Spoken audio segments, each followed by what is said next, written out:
What if your story could ignite a movement? At New Solutions Network, we merge truth, resilience, and reinvention, fueling shows that cut past the noise and light up what really matters: human potential. Police, athletes, survivors, incarcerated folks, visionaries, we bring raw, real voices the world needs to hear. Want to share your story? Want to sponsor change? Now is the time. New Solutions Network, unlocking the future, one voice at a time. Hi there, and welcome to another episode of Game Mindset, part of the Natanya Experience and New Solutions Network. Today we have some very special guests and a co-host for me. We have Mike Palazzo sitting down two doors down, and our guest of the hour is Vinny, who's coming to talk to us about a lot of things in his journey from childhood to today, and all things along the way in the world of peak performance and all of the things that go into what it's like to connect and disconnect from your body. So, well, thank you guys for having me. I appreciate it. Yeah. Absolutely. Thanks for being here. You're welcome. Thank you. Where should we start? So, Vinny, me and Vinny do go back a long way. As many of you know, follow me. I was involved in bodybuilding for probably since the time I was 17 till about 2011. And I met Vinny. Vinny was at my first show, actually, that I did. He competed in Staten Island. In Staten Island. It was called the Richmond County Classic. So Vinny's an IFBB pro. He's a pro bodybuilder. He's accomplished a lot. And Vinny, it's great for you to be here. Thank you. And, we'll start off just as you're from Jersey. You're a Jersey guy. I'm a Jersey guy. Because us Jersey guys and New York guys train a lot harder than the guys out west. Absolutely. We know that. You don't even know all you're the great starting gyms. like a rivalry right now. Yeah, you got all the great gyms in Jersey, New York. So, Vinny, you started out, you were born in Jersey? Born and raised in Jersey, Jersey City. Wow. Yeah. Can we ask how old you are? I am 58 years young. Young. Yep. And, I started my bodybuilding journey. My next door neighbor was the uncle of Billy, who owned Billy's Gym in Bayonne, New Jersey. And at that time, in 1983, it was a lot different. I was 16 at the time, and I had to lie and say I was 18 because they wouldn't let you in the gym. And I remember thinking this is like amazing. I could take the bus to Bayonne, and my mother didn't know about it, and she, strict Italian mom. She didn't like any of the stuff I was doing. She hated all the protein powders and all the protein pills, whatever. Back then, who used a gym? So maybe celebrities, you had a personal trainer. There was no crunch. Such thing as That's what I'm trying to paint the picture. The first time I ever was approached as a personal trainer was 1989, and I was working in a gym in Jersey City. No longer there. It was called Downtown Health and Fitness. And this guy, my uncle, was the mayor's assistant back then, and he worked for my uncle in Jersey City, and he says, I want to pay you $25 to train me for the hour. I go, you want me to train with you for an hour and get paid? He's like, no, I want you to put me through the workout. I'm like, that's weird, because the description, the job title didn't exist. Right. Only celebrities had a right. That's what I trainer. meant. It was an unusual thing. Yeah, but I started back in 1984, my first contest, and my mother was against it. My father was all for it. Did your father say you can put those trunks on? My father was like, "What are you doing?" No, my dad was cool. My dad, my family always kind of called him a Renaissance man because he was into the arts. He was a carpenter. He was a cab driver. He was a musician. He did a lot of things. He wrote poetry. He studied roulette. He wrote a couple of books on it. Very smart guy. So he was never closed-minded to any of the things that I did. He was open-minded. But tell me about so I know why you were interested in that gym, but what got you to say, look at a bodybuilder, and you're young. Yeah. What was it that made you say, I want to do that? I was hanging out. Believe that you could do that. So too, first, right? before any of that, there were two girls that were hanging out in the street corners with us in Jersey City. We had a lot of kids hung out in corners, right? It was different back then. And No cell phones. No cell phones. Turn it off. And you No just had supervision. you had to take a chance that everybody was going to be there at 7 p.m. Right. So they talked about bodybuilding, and I'm like, I could do that. And they're like, no, you can't. And it just was at the same time that Billy's uncle was my next door neighbor, and my dad brought me home a weight set, and I was lifting, and I was, feeling good about myself, and I wasn't really like a team sport kind of guy. I was decent in sports, but I wasn't like standing out. I wasn't gonna start in any. And it didn't like draw you.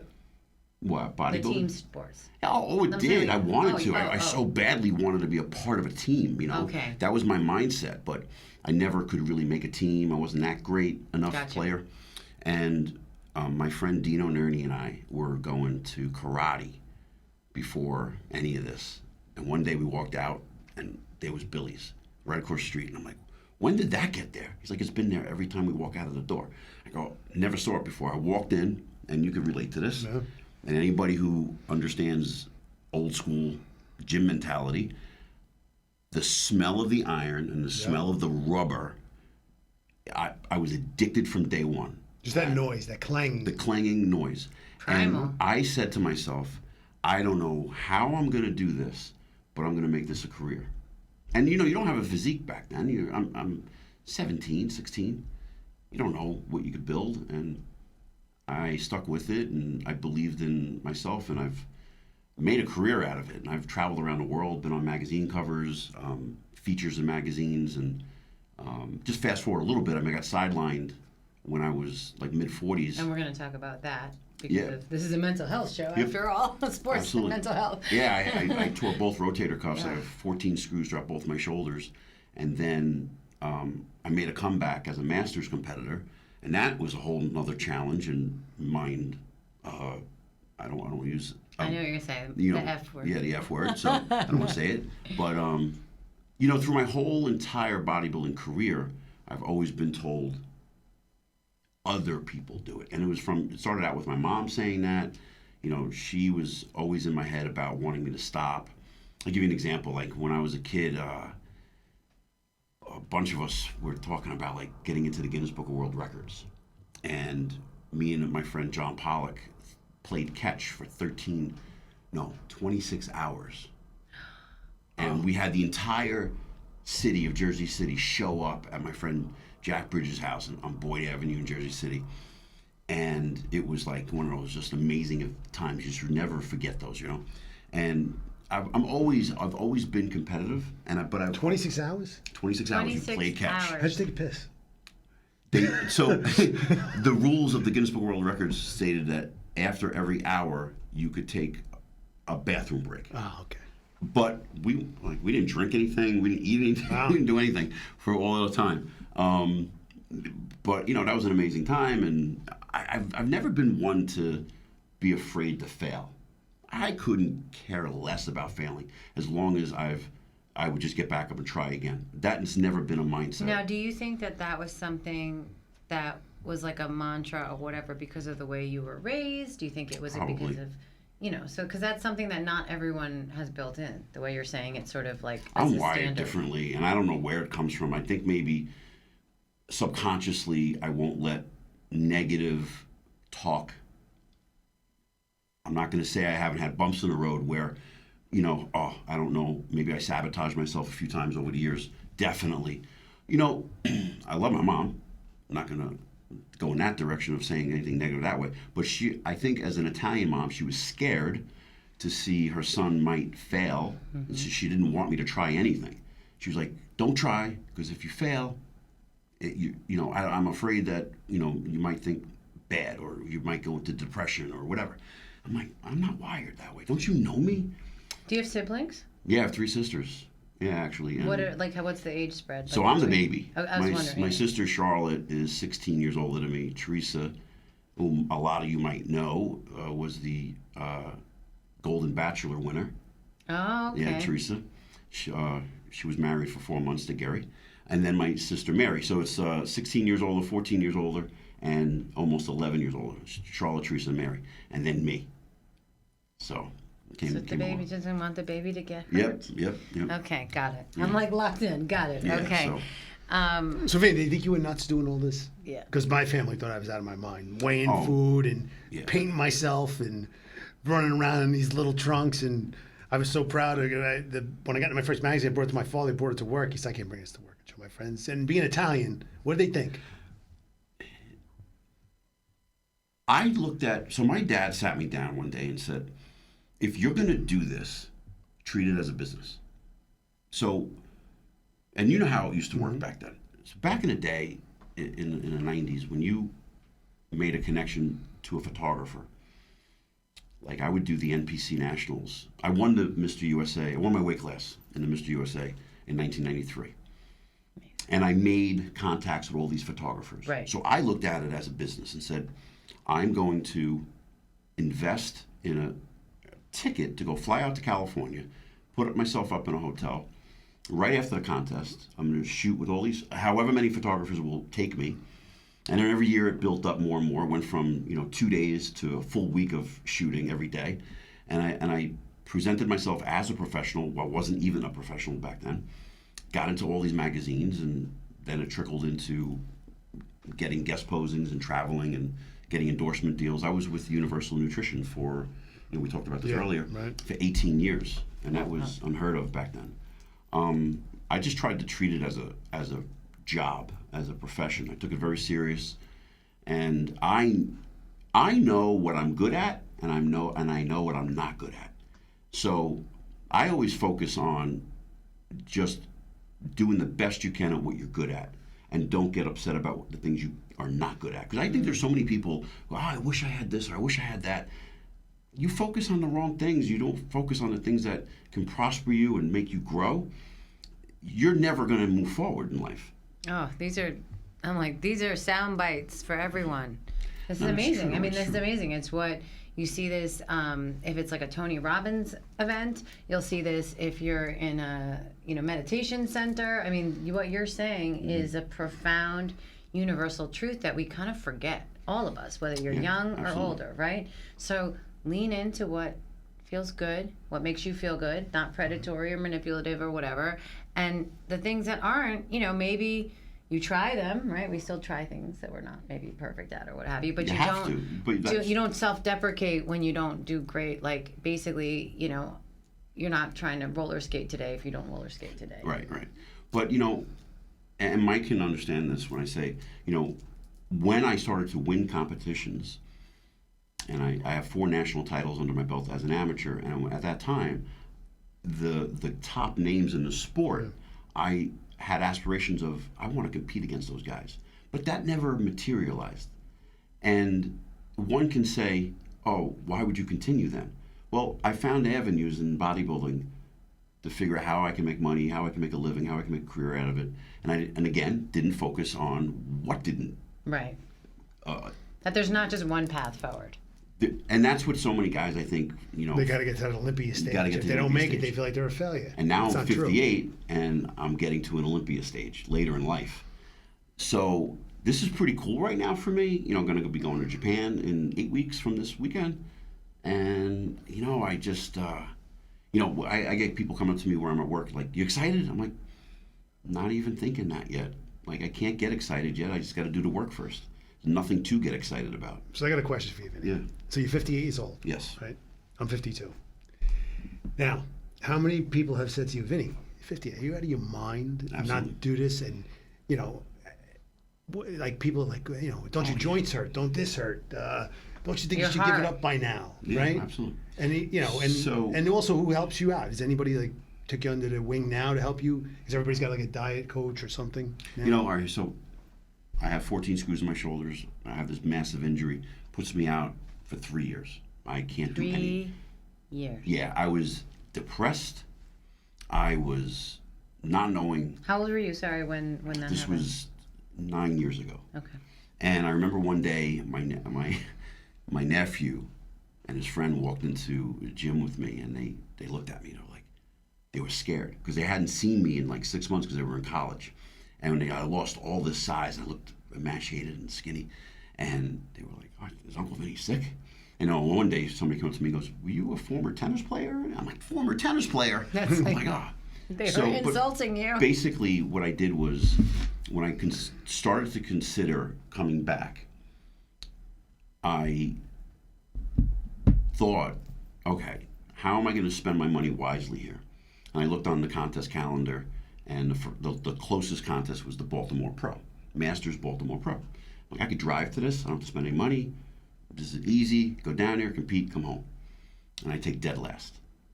Not what I was expecting, because that's not me. I've never taken a dead last in a contest. And at the same time, my niece Christy, my oldest sister Charlotte, her daughter Christy, had cardiomyopathy as a child. She was 12 years old, and she had a heart transplant. Wow. So fast forward, she now is diagnosed with melanoma because the medication she had to take caused her body to develop melanoma. However, and some people listening would think negative of that, but she received 33 years of life from those medications to keep her alive. So it's a positive, it's not a negative. She was going to die anyway. So moving forward, I never understood anyone who would say, I battled cancer. I know someone who battled. What does that mean, battled cancer? Like, I used to really snub it. Like, what does that mean? Until I witnessed this. And yeah, as a child. Yeah. Sorry. So no, it's okay. That became my why. Yeah. I saw her battle, and I was thinking, all right, I got 14 acres on my shoulders. How bad can this really be? Let's figure this out. She passed away in December. I think, okay, let me think about where I'm going with this, and how to put all that together, and get over the death of her. Get through that mourning process, and I do the Masters Baltimore Pro again. Take dead last again. Like, oh my God, what am I doing wrong? And you and I were talking a little earlier, and I reached out to a coach who I thought we were kind of like buddies, and I said, hey, listen, I can't figure this out right now, and I need some help. And he said to me, listen, I think I'm going to retire, and I really don't want to take you on. He was lying to me. He didn't want anything to do with me. And it was the next day I was talking to somebody on a treadmill, and he was like, yeah, I just hired so-and-so. He's taking me on to compete. I'm like, really? And that really set me off into some depression again. And I just didn't know what to do. Reach out to somebody else. He says to me, Vin, you've accomplished really good stuff in bodybuilding. Why don't you call it a day and just move on with your life? Don't even try this. You're not going to put this back together. You're closer to 50 now, and there's no way you're going to get the size back. There's no way you're going to get your discipline back. It's like you're out of school for 8 years and think you're going to go start studying again. It's not going to happen. I'm like, no, I can figure this out. Everyone stop telling me that I can't. Third coach I went to, he said to me, your better days are behind you. I'm sorry. I'm just going to be completely honest with you. I don't want anything to do with you because you're on a losing streak right now, and I can't attach my name to you. Can we pause right there? Yeah. Just because I'm not sure if everyone who's outside of the bodybuilding world knows about when you say like the work and the measurements, and I have some understanding of seeing a little bit of it from a few colleagues, but I was wondering if we could just pause here. Sure. So people can understand what maybe a typical training or week, like from everything about, because you were saying measuring. It's 24 hours a day. It's like no other sport, like Vinny was saying. So I kind of know what you're going to say, but I want you to like break it down. It's everything. Yeah. So I think everybody's familiar with getting in their car and driving down the thruway at 90, maybe push it a little bit to 100 miles an hour. Training for a bodybuilding contest is like going around the Indianapolis racetrack 400 miles an hour. Every day, all day long, all week long, From the minute your all eyes month open. long, for 4 or 5 months, you are locked in to getting 5-6 meals in a day, certain amount of cardio, certain amount of training. You have to have a schedule. It's not like, I'm just going to go to the gym and train. You have to be disciplined with everything. You have to have days off. You have to have recovery days. You have to have training days. You have to have just cardio days. And you can't get off the diet. You're training hungry and you're training tired. And you notice a lot of people go, oh, you look grumpy today. Like, and it pisses you off because, like, they don't know what you're going through. And I always have to like remind myself of saying, okay, nobody put a gun to my head to do this, so let me not bark at this person. Let me not rip their head off. But it happens sometimes. It actually happened 2 days ago, where somebody was actually trying to tease me. And I'm like, not right now, bro. Not right now. I'm not in a good mood. I'm doing an hour of cardio a day right now. I'm getting up at 4 a.m. And that's another thing. So you got to know when your day starts. So if your day starts, you got to be in work at 8 a.m. You got to get up early enough to do the cardio, early enough to eat your first meal, early enough to have all your meals planned and prepared, and to bring it with you for the day. It's not winging it. You cannot wing this kind of thing. So it is a commitment. It's a commitment. Ahead, before, and during. And it's for very... months and months on end, and you really don't get a day off. And you don't know what the outcome's going to be. There's no guarantee. Nothing. Because it's basically perception of what judges Right. are looking at. Right. Right? Yeah.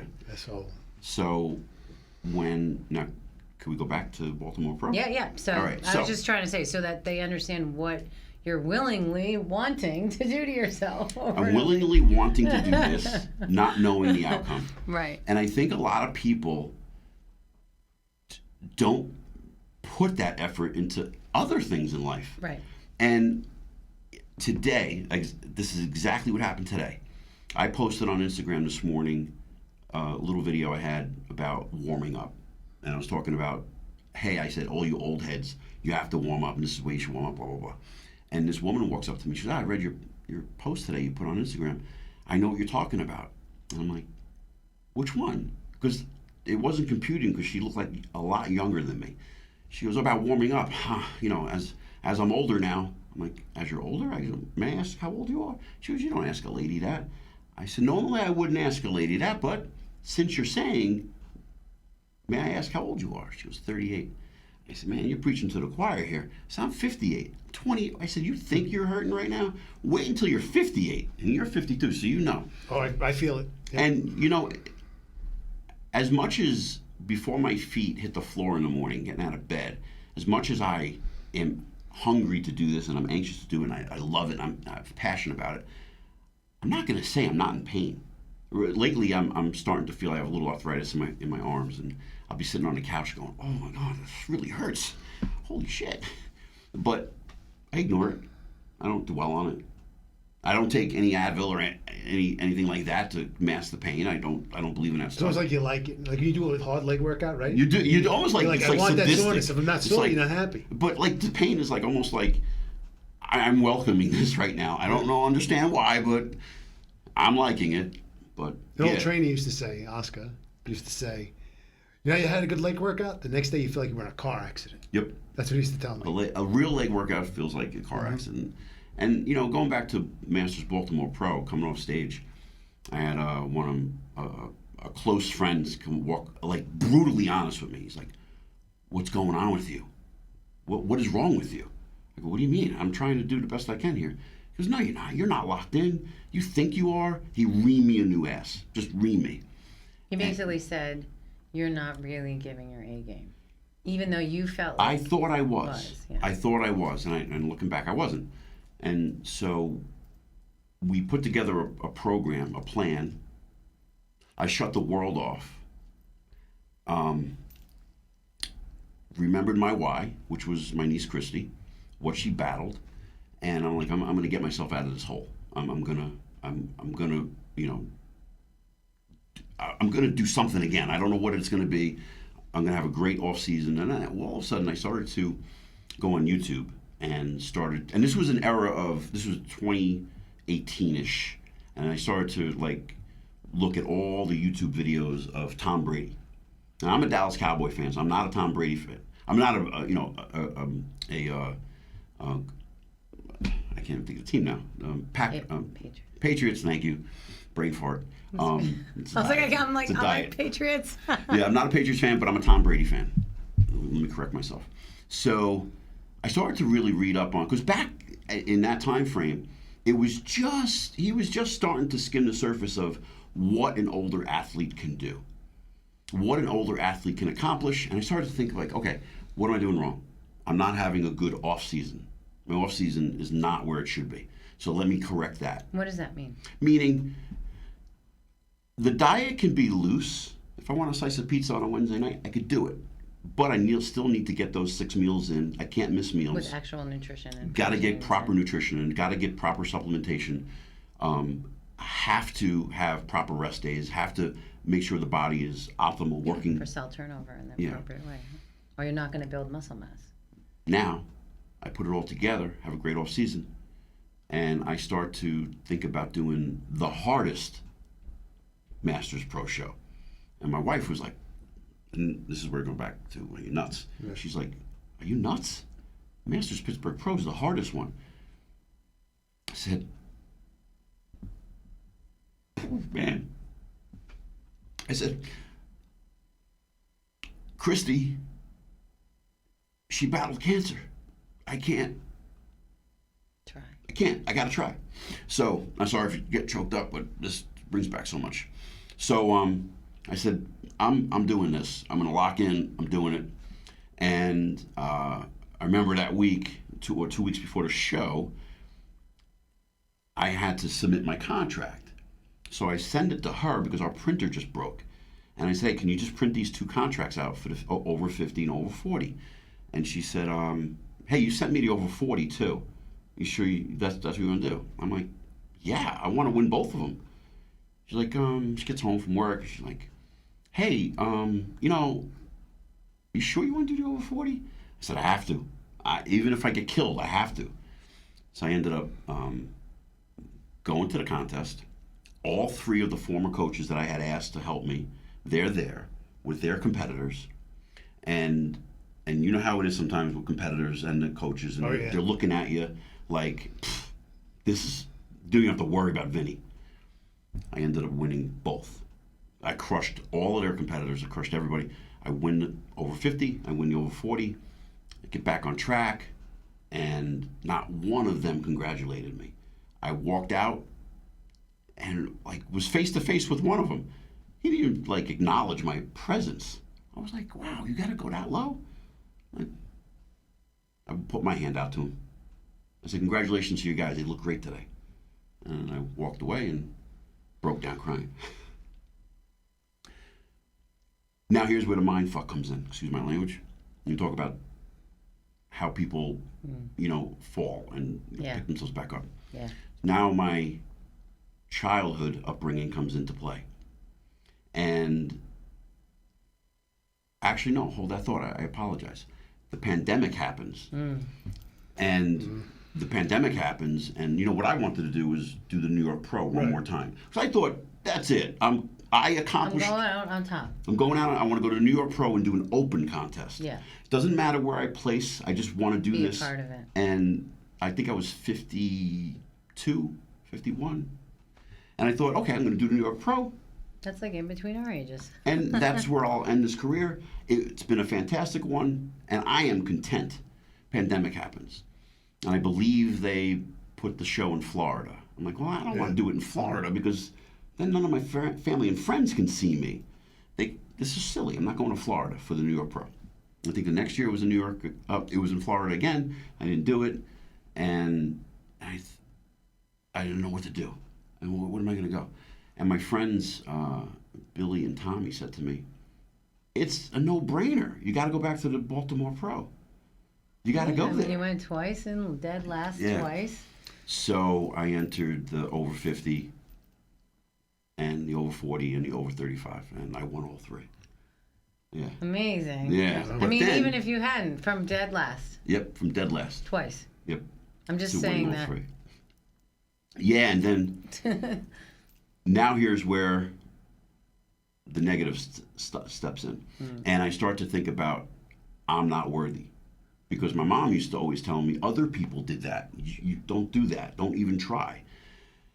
And the next show I do was the Masters World, and I end up in 5th, and I couldn't figure out what was going on. And, my wife's a big supporter, and she's like, you're sabotaging yourself. I've seen this in the past. You're sabotaging yourself. You are believing in what you were taught from your childhood. And when I started to click with that and started to think about, I'm having anxiety. I didn't even realize. And so put things back together and, just you always think like it's an onion. You peeling the onion, keep peeling the onion, keep peeling the onion, and all of a sudden, roadblock. Wait a minute, let me figure this out now. I accomplished so much. Why am I here? I'm stuck. I mean, I think, I'm sure you could relate to that. I think most people could relate to that.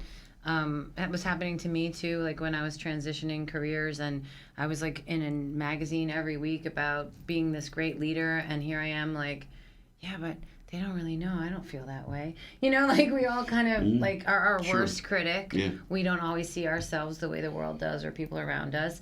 And you have to figure out how to get away from the voice in your own noise. head. Yep. Yeah. And, in all of this, which I owe great credit to, is, I found my faith a little bit where I went to St. Paul's Men's Ministry in Ramsey, New Jersey. And those guys have been extremely supportive. So something outside of yourself. I had to do something completely different. Yeah. And, I got a bunch of brothers that I never thought I had, and those are great men. And, and now 2 of my good friends from Cornerstone are suffering from 2 different types of cancer, and they're battling. And so going into Japan, I think about them and think about like all the detail I have to do, and think about the chemo and radiation they're going through. And it's like, it doesn't hit home as close that it did with Christy because it's not my family, but it's still some type of motivation. In someone's family. Yeah. Absolutely. And you're like, I want to honor that I can. Yeah. That I can wake up today, that I can prep these meals, that I can lift these weights. It sounds so silly when someone on the outside is thinking like, what about these meals? What's the big deal eating your food? You get to eat 6 times a day. Yeah, but you try to eat a little bit of rice and a piece of fish and some broccoli 3 times a day and some chicken. It's not enjoyable. It's not like I'm eating McDonald's. I saw that for the first time with a friend of mine and my own husband, who's, for different reasons, both of them needed to gain weight. And I didn't understand until I saw it myself. Like, I have to eat more food. I have to eat more food. And I'm, as someone who's had a food thing, I was like, that sounds amazing. And I was so naive. I'm not trying to be flippant. I'm just saying it is unusual for most people to think about and understand that it is literally, your body is this machine now. It becomes a second job. And it is like you are fueling it in a certain way at a certain volume that comes beyond casual dining out and having a good time. Your body don't want to look like this. So your body fights you to hold on to fat. Your body starts fighting you. When you carry the weight around, you're tired, right? Vinny, I remember when I used to be exhausted when I dieted for shows.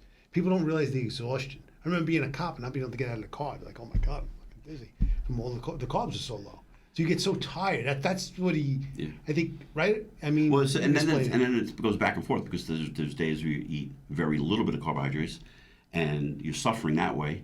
And then there's days where you're eating an enormous amount of food because that's how you burn body fat, is by rotating the carbohydrates. And those days are a chore because now you think like, oh, I get to eat more, but I'm eating so much. This is like taking forever to eat, and you got to eat all 6 meals.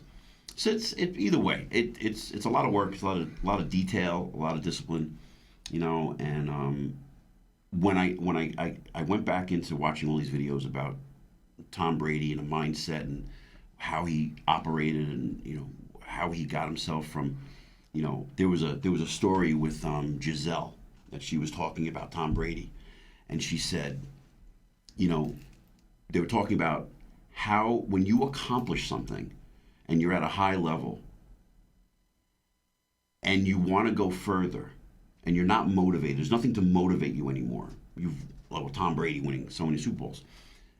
In my case, winning some shows and flopping and trying to get back.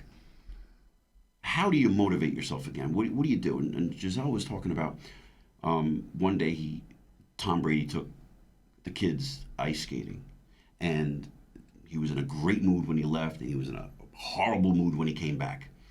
And she knows when he's in a bad mood, leave him alone for 30 minutes and let him go.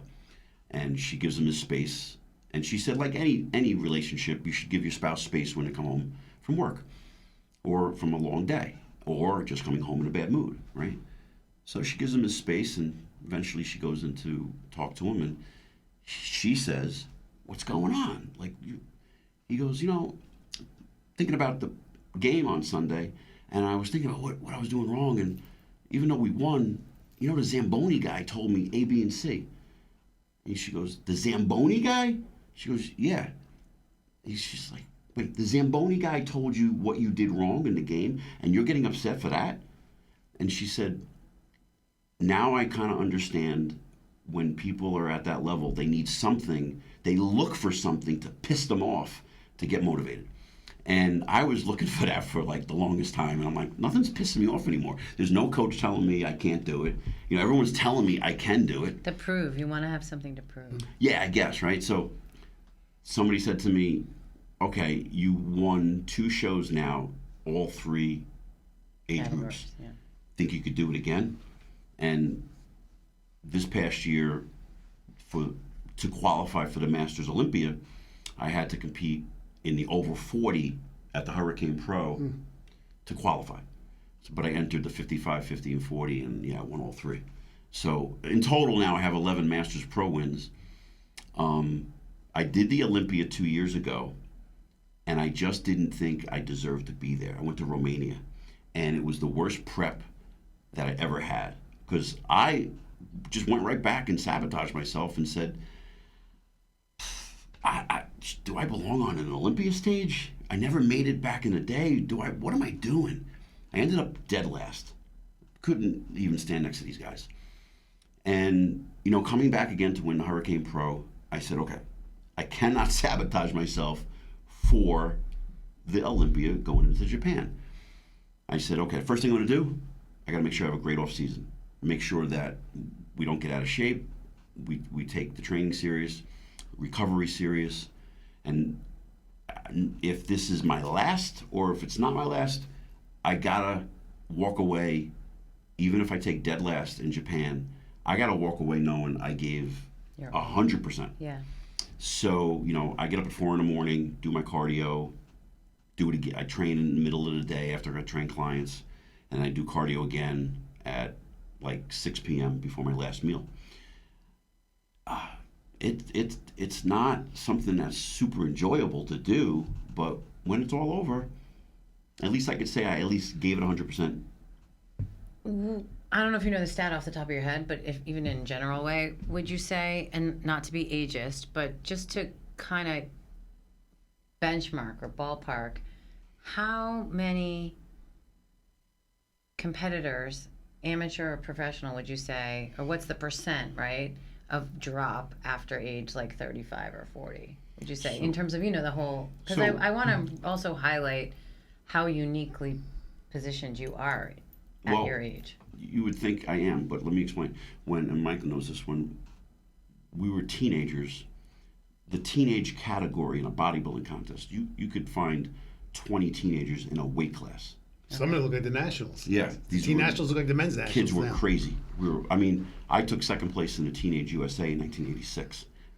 And the contest was stacked. It was my first national title. And the only reason why I was able to go was because my mom let me go, because my cousins, my aunt and uncle lived in Colorado, and that's where the contest was, and I could stay with them. She's like, it's the only way you're getting on a plane. So now, so many of those kids that ended up going and starting a career, family, stopped competing, and now they're masters guys. And they've come back in their 40s and they're training again. I got my friend Eric, who's down in Eric Berger in Florida, who Oh my God. I'm the one who said, well, let's watch the phones, and then my phone. Sorry. That's okay. Hey, everybody. My friend Eric Sorry to Berger, interrupt, but we're actually running out same of time. situation. Can we start wrapping or start landing the ship? Sorry, that was the alarm. Oh, it was. All right. Continue. Let me count you back in. We're gonna we're gonna wrap it up. We continue, but we're over, so it's okay. We can just keep doing. We're gonna wrap up in a second. That was the alarm to be like, we're done. Oh, okay. So my friend Eric Berger had a career in not a career, but he dabbled in bodybuilding when he was younger, and then had a military career, married, family, and now in the last couple of years he came back to bodybuilding. So there's a lot of guys in the Masters now who are over 40, over 50, that you'd be quite surprised at how amazing these guys look. I got a buddy of mine, Rusty Jeffers, who's in his 60s now, and he doesn't look like your No, typical it's just 60 hope for all of us. And, we were talking It- before about, that some of the message today, as we sort of try to wind this down, because we could probably, hopefully, and since I know you're sort of local, we'll probably do this again, talk about their different life stages and the lessons and the things that you have to share, can be translated at any age. I think if there's anybody out there that is entertaining the idea of just even getting in shape, forget about stepping on stage, and you're hearing we unfortunately live in a world that there's way too much information on social media from people who don't know what they're talking about, teaching people who don't know how to get where they want to be. So they're just smothered by information that's false and wrong. And you're coming from a lived experience, and that's what So you're sharing. my point what you know. is just put one foot forward. It's more detailed than that, but you have to be positive about what you're doing and have a game plan. My biggest thing is warming up. I'm always big about warming up and trying to prevent injuries. And if my workout's in an extra half hour, it's because of my warm up. It's like something I have to do now. It's like not what I really want to do, but got to make sure the body's warmed up. Got to make sure I rest well, and and to wrap things up, to say I want to have the opportunity to do this all over again tomorrow. Yeah. Amazing. Well, I thank you for sharing your story, your truth, your why, what gets you through it, how even someone who's generally quite positive is going to dip just like the rest of us. And, it's normal. it's incredible what you've been able to do physically, mentally, and otherwise, and how you're spreading so much information, love, and motivation across the interwebs. And thank you so much for coming, and thank you, Mike, for inviting Vinny. Appreciate it. Thank you. No, Vinny, 30 years. Yeah. It was our first podcast we did together. Really? Yeah. Yeah. Oh, well, hallelujah. Look at today's a day of miracles all around. Thank you so much. Thanks, guys. Okay. Thanks.